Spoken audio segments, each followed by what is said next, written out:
teacher មកប្រៀនអ្នកគ្នាតាក់ទងទៅនឹង should ហើយនឹង could អញ្ចឹងអ្នកនរគ្នាដឹងតើ should ហ្នឹងយើងប្រើប្រាស់បែបម៉េចហើយ could ហ្នឹងយើងប្រើប្រាស់បែបម៉េច so ឥឡូវ teacher នឹងប្រាប់អ្នកទាំងអស់គ្នា yes should យើងប្រើនៅពេលដែលយើងចង់និយាយតាក់ទងទៅនឹង advice ដំបូន្មាន recommendation មតិ expectation ការរំពឹងឬក៏ obligation កាតព្វកិច្ច so ឥឡូវដើម្បីកាន់តែច្បាស់មកមើល example មួយ teacher yes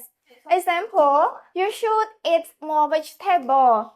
you should eat more vegetable អ្នកគួរតែញ៉ាំបន្លែឲ្យបានច្រើនអញ្ចឹង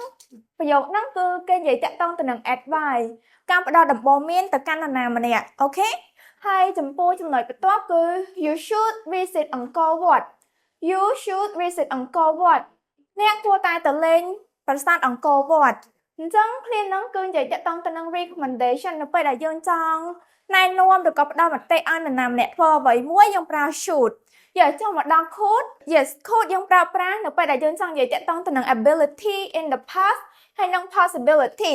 ability in the past ហ្នឹងគឺជាសមត្ថភាពនៅពេលអតីតកាលអញ្ចឹងនៅពេលដែលយើងមានសមត្ថភាពអ្វីមួយពីអតីតកាលយើងអាចប្រើប្រាស់ could បាន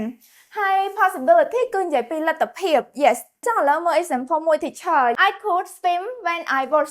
5 I could swim when I was 5ខ្ញុំអាចហែលទឹកបាននៅពេលដែលខ្ញុំមានអាយុ5ឆ្នាំយើងអញ្ចឹងសកម្មភាពហ្នឹងគឺជាសកម្មភាពនៅពេលអតីតកាលប៉ុន្តែសួរថាយើងអាចហែលទឹកបានអត់ឥឡូវហ្នឹងយើងអត់ដឹងទេថាយើងអាចហែលទឹកបានឬក៏អត់ប៉ុន្តែគឺគេនិយាយពីសកម្មភាពនៅពេលអតីតកាលសមត្ថភាពដែលយើងអាចហែលទឹកបាន yes ចូលមកដល់ example មួយទៀត it could rain tomorrow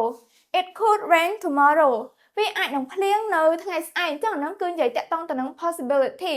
យើងអត់ដឹងថាថ្ងៃស្អែកភ្លៀងឬក៏អត់ទេវាគ្រាន់តែជាការទស្សន៍ទាយទុកមុនដូចជាការព្យាករណ៍ពីអាកាសធាតុអញ្ចឹងណាជាអញ្ចឹងវីដេអូរបស់ teacher មានតែប៉ុណ្្នឹងទេ Goodbye everyone